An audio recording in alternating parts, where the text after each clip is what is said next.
Olá, pessoas.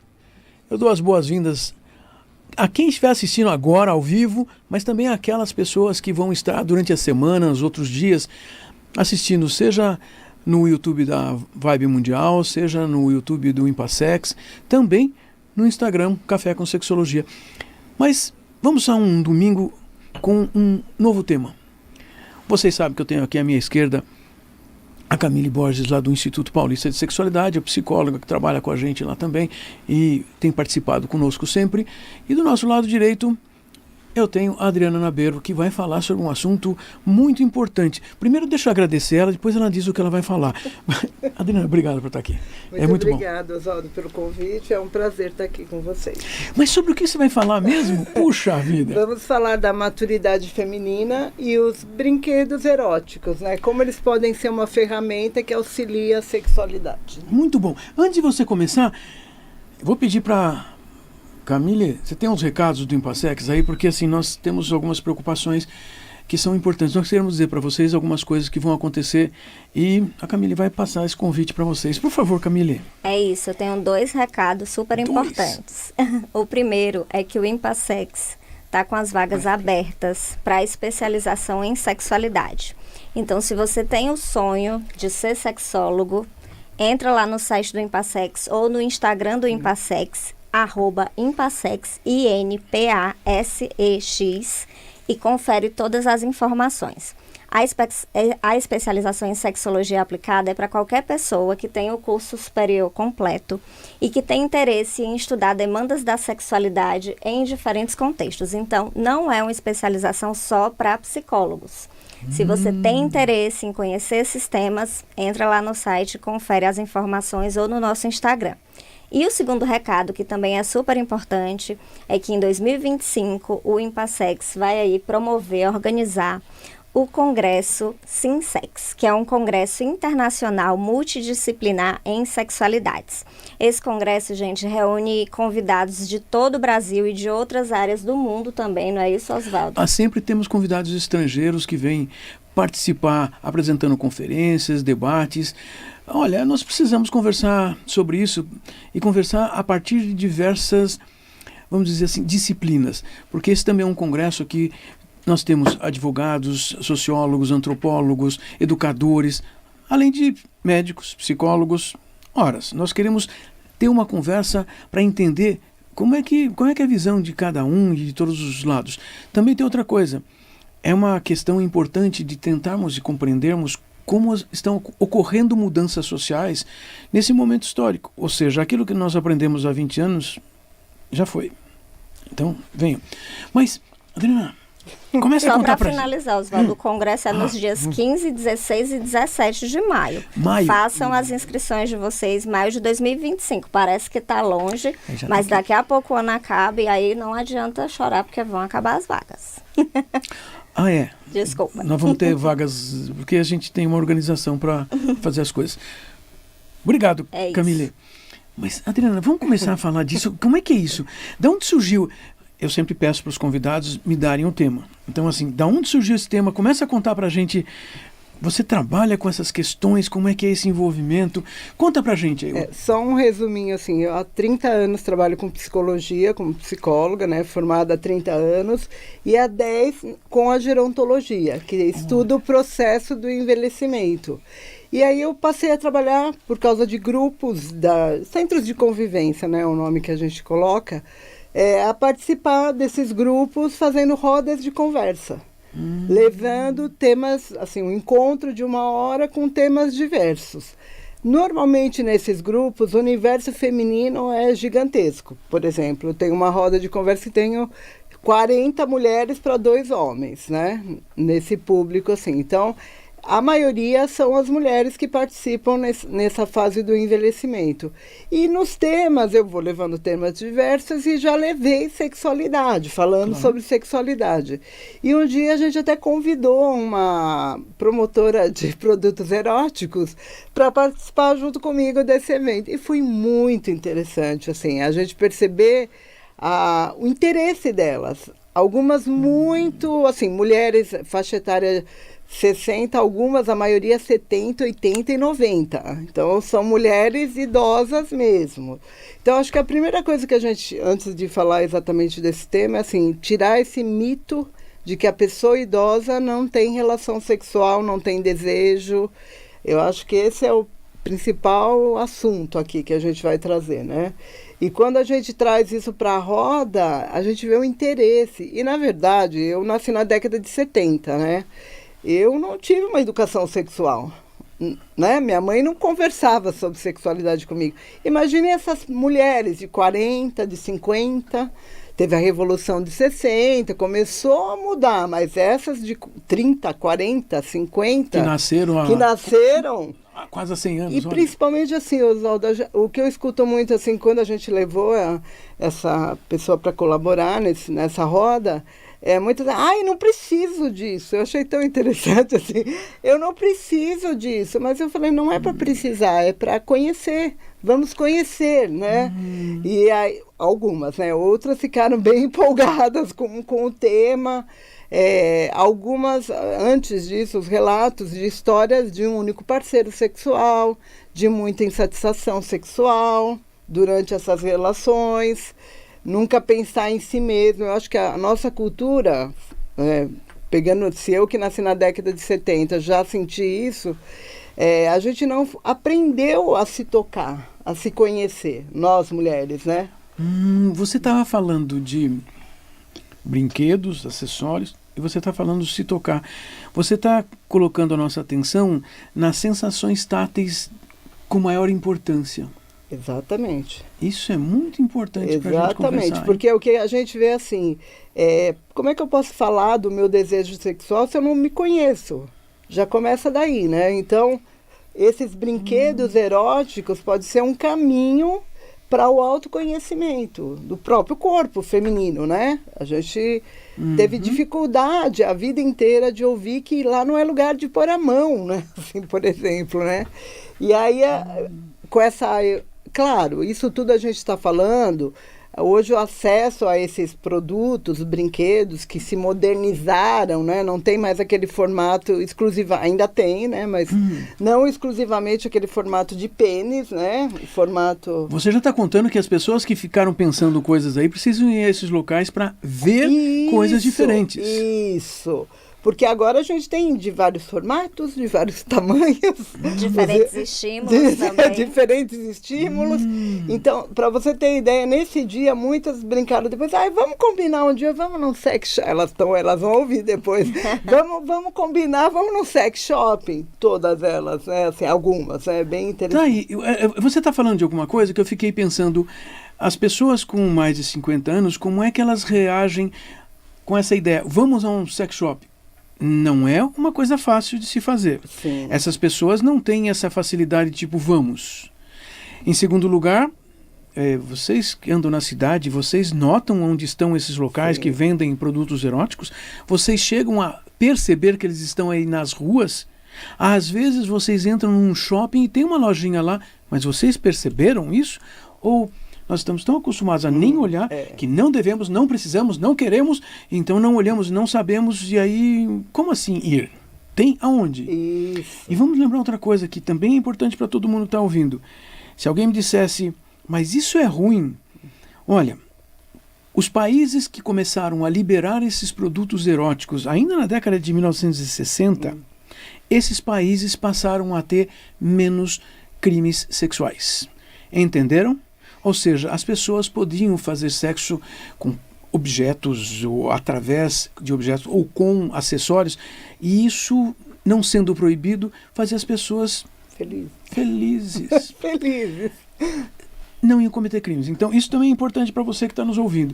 Uau, então você começou também a se envolver com essa questão com um grupo que também trabalhava outras questões, muitas outras questões. E aí o interessante é isso, acho que você falou, elas nem pensavam nisso, né? Então, de repente, o nosso papel como psicólogos, gerontólogos, é trazer o espaço para que se fale disso, né? E como é um grupo mulheres, né? Então acaba falando. E eu acho que também não conhecer, e a gente está falando lojas, locais, hoje pela internet, você não precisa nem, né, se expor se não quiser, né? pela internet, o acesso é muito fácil, muito rápido, e também facilita isso de não se expor, para quem não quiser se expor, né? Tem muito essa questão, né, de que às vezes as mulheres pensam nesse assunto, mas não encontram espaço para falar sobre o assunto. Exatamente. Então nós já temos várias coisas. Uma é que uma boa parte das mulheres, por exemplo, elas já têm uma ideia formada, aprendida de que isso não é para conversar, não é para falar, não é para ver. E a outra é o que você está contando, Camila, que muitas mulheres, inclusive, aprenderam a não falar de coisas diferentes porque aí entra na mesma crença de que isso não é uma coisa para mulheres. Nós estamos falando de algo, pessoas é importante, que diz respeito a todas terem o direito de poderem vivenciar ou experienciar, caso desejem ou caso pensem que poderiam. Ninguém é obrigado a fazer. Ninguém é obrigado a tentar, testar. Não, porque eu não quero. Não quer, não tem problema nenhum. Só que tem muita gente que quer e não consegue nem falar que deseja, que quer. E alguns até têm curiosidade, mas não sabe para quê. E você estava contando, mas como é que esse grupo reagiu assim? Então, e no dia ela levou uns brinquedos bem interessantes, assim. E aí ela ia passando, né, assim, entre o grupo e elas ficavam muito... Algumas pegavam e já jogavam para outra, assim. O que é isso? Joga. As outras já iam, que interessante, não pensava que era assim, né? E isso foi... assim, um assunto que rendeu muitos encontros após. Então, é uma forma de falar do mesmo jeito. Tem, por exemplo, aquelas, não gosto, não quero falar desse assunto, não acho que é adequado. Não, é respeitável. A questão é que você está contando que num grupo grande, você abrir o assunto permite que aquelas pessoas que têm interesse, que têm curiosidade, que compreendam que pode ter utilidade, terem acesso. E ter um acesso literalmente, ou seja, deixa eu ver isso aqui, nossa, como é que essas pessoas se sentem, o que elas pensam, o que elas vão fazer, porque elas podem mudar o futuro delas. Exatamente. Oswaldo, teve até um exemplo numa palestra que o grupo de idosos, tinha homens também, né? Numa palestra, aí uma pessoa da plateia disse, uma senhora, devia ter uns 80 anos, ela falou, eu tenho uma amiga, né? Eu tenho uma amiga, aí ela contou, né, um pouco lá. Depois que acabou, ela veio assim, olha... Eu não falei que era eu, porque eu fiquei com vergonha que o pessoal era muito conservador. Ela percebeu que o grupo não estava acolhendo bem. Aí ela veio perguntar coisas mais específicas sobre o assunto, né? Então, uma das coisas é que as pessoas precisam perguntar. A outra é que o mundo permita que essas pessoas cheguem a esses acessórios, a esses brinquedos eróticos. Eu fico pensando... Eu fico imaginando o que as pessoas estão ouvindo, ficam pensando o que são esses brinquedos eróticos. É bom que vocês que ouçam, assim, vocês pesquisem, procurem. Porque o nosso papel aqui é trazer os assuntos e não fazer propagandas de algumas coisas. Né? Mas você está contando algo impressionante, ou seja, se nós pegamos um grupo de pessoas... Lançar o assunto faz com que elas possam conversar, falar, se expressar, perceber, olha... Uma delas até me disse, algumas, né? Você devia ter vindo uns 30 anos antes, assim, né? Aí eu achei interessante essa fala, né? Você devia ter falado isso, eu devia ter te conhecido 30 anos antes. Né? Pois é, mas no Brasil mesmo... Essas discussões sobre questões sexuais e educação sexual se faz há muitas e muitas décadas. Só que de maneira reduzida, resumida, em locais, em alguns... A gente tem muita gente que não vai ter acesso. Hoje ainda, nós estamos aqui falando para muita gente através da rádio, que vai ficar nas plataformas sociais, mas o grande problema é que assim, muita gente não vai chegar a essa discussão, a esse assunto. As que chegarão, muitas vão gostar, vão aproveitar, algumas vão se escandalizar, porque isso não é assunto. E tem gente que não gosta que falem dos assuntos de sexo. Sim. Mas nós compreendemos que nosso dever profissional é trazer os assuntos de maneira respeitosa, mas trazer os assuntos, porque cada um de vocês que ouvem tem o direito de decidir. Então eu quero saber disso, vamos conversar mais. Lembro, vocês podem mandar perguntas para nós, deixar perguntas nos chats das redes sociais. Quando encontrarem esse vídeo, por exemplo, podem mandar ao vivo também pelo Instagram ou pelo Impassex.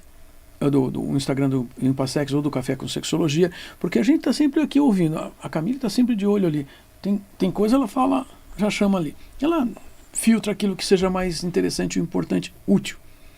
Mas, Adriana, você falou uma coisa. Então você se formou em psicologia e de repente você começou a se envolver com essas questões da sexualidade. É uma educação para a sexualidade. Sim. Num determinado momento, quando você viu, teve demandas.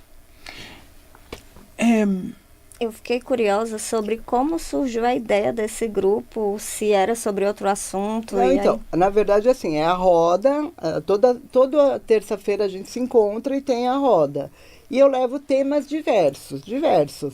E entre eles eu falo de sexualidade, porque eu acho que é isso, Oswaldo, a gente falar como profissional de forma natural sobre a sexualidade, né? Uhum. E aí é permitido, as pessoas gostam, se sentem à vontade para falar, para perguntar. Acho que é muito da postura do profissional também, falando sobre o assunto. Né? E você está contando que essa é uma função nossa, ou seja, nós temos que assumir essa função, tipo, as pessoas permitem que a gente fale desde que a gente fale. Se a gente não falar, ninguém fala.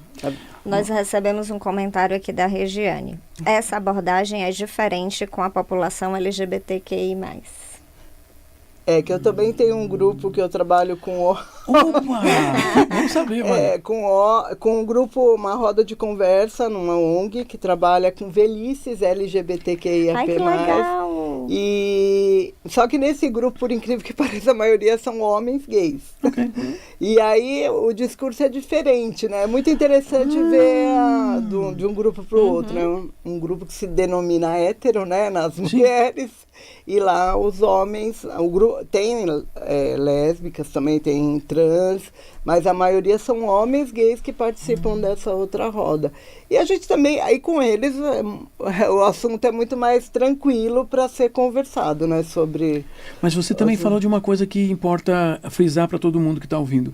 São também homens homossexuais com mais idade, que envelheceram. Porque assim... Quando eu fiz a faculdade, esse não era nenhum assunto cabível. Total. Porque as pessoas morriam antes. Porque se considerava que as pessoas morriam antes.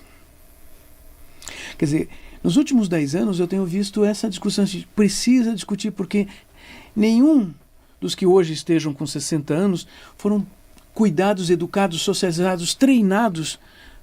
Eles não sabiam nem que iam ficar com 60 anos. Exatamente. E aí, assim, hoje tem que discutir essas coisas, porque tem que aprender como é que o corpo, nessa idade, pode funcionar, como ele pode ser sexual. Ainda mais no mundo gay, né? A cobrança da estética e o desempenho sexual também tem. É grande, né? Então, assim, eles sofrem muito por isso, né?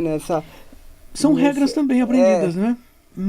Quer dizer, essas rodas de conversa que você está contando são meios sociais, as pessoas poderem se abrir, falar e começar a compreender os novos caminhos, outras formas de fazer as mesmas coisas. E a escuta, né, Oswaldo? Acho que principalmente a escuta, né? Você está contando que não adianta esse grupo se reunir lá sem a condução de alguém que consiga organizar para que, olha, nós estamos falando seriamente, não vamos deixar as coisas escambar e não vamos deixar alguns mitos, algumas circunstâncias inadequadas continuarem acontecendo. Exatamente. Acho que faz toda a diferença a forma que a gente atua, né? Acho que esse é o nosso papel profissional, é trazer o tema de forma natural, uma coisa que a gente não teve, né? Então, assim, essa educação sexual, como você diz, passa a ser uma educação sexual, né? E mesmo com esse tema, brinquedos eróticos, né? Imagina, vai falar... a gente percebe, eu também percebo que as que têm mais liberdade sexual são mais felizes. As idosas que têm essa abertura até para falar sobre isso. As pessoas idosas que falam abertamente sobre isso, ou já viveram, porque acho que é muito disso, assim, a gente chega na velhice, e são velhices, né? Porque cada pessoa envelhece de um jeito diferente.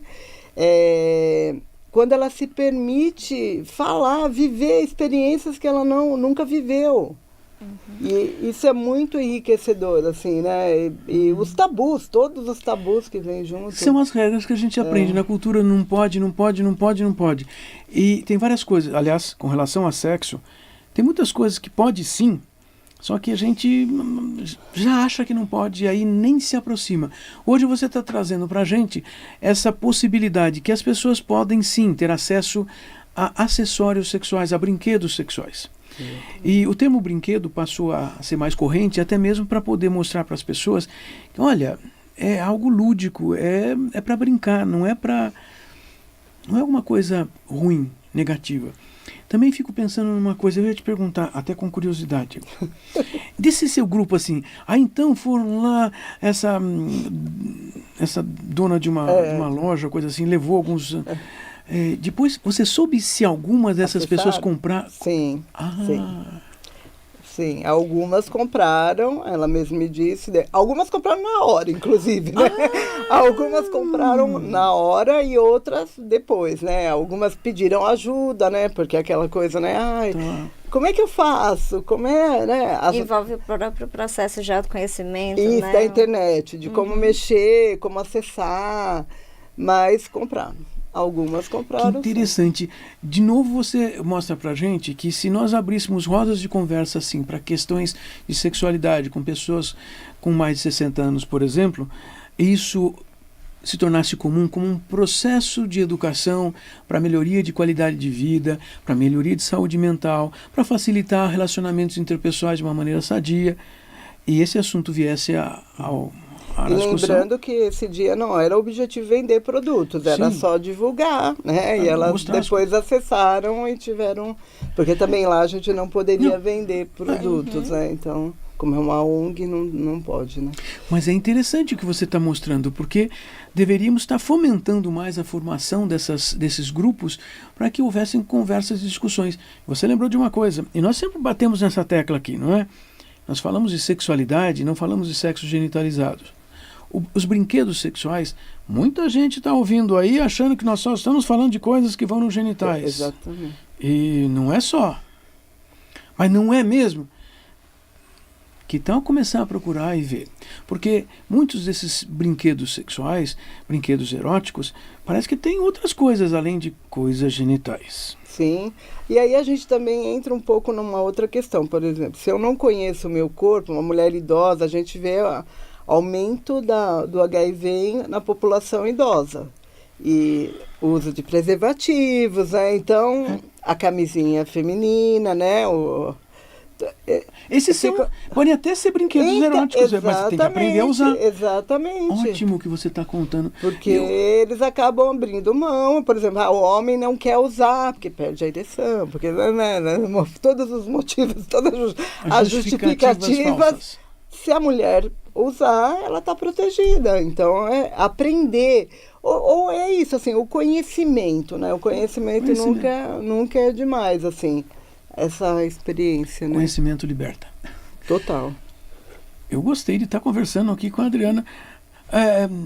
Camille, antes de terminar, antes de pedir para a Adriana dar um tchau aí, qual era o recado mesmo? Quais eram as duas coisas que você lembrou para todo mundo aqui? Vamos relembrar? Gente, entrem no Instagram do Impassex e confiram o congresso Simsex. E está aberta aí a especialização, né, as vagas da especialização em sexologia aplicada. O congresso vai ser em maio de 2025, mas já estamos chegando em setembro, gente, acabou o ano, Oswaldo.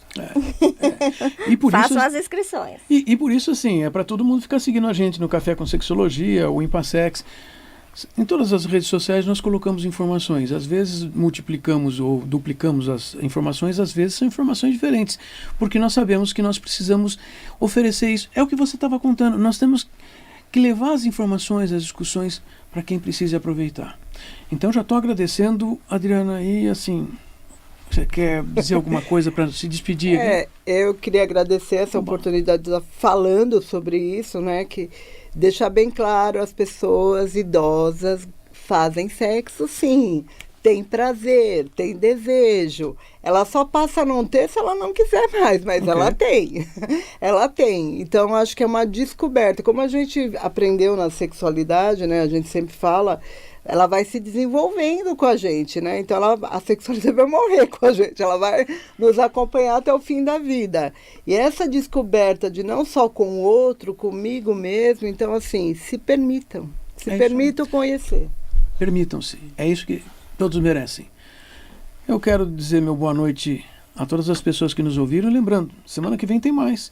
Todo domingo, 20h30, estamos aqui, Café com Sexologia, o Impassex, o Instituto Paulista de Sexualidade, traz educação sexual para você e para casais e para a saúde mental ser melhor. Nós precisamos melhorar. Até mais, gente. Até domingo.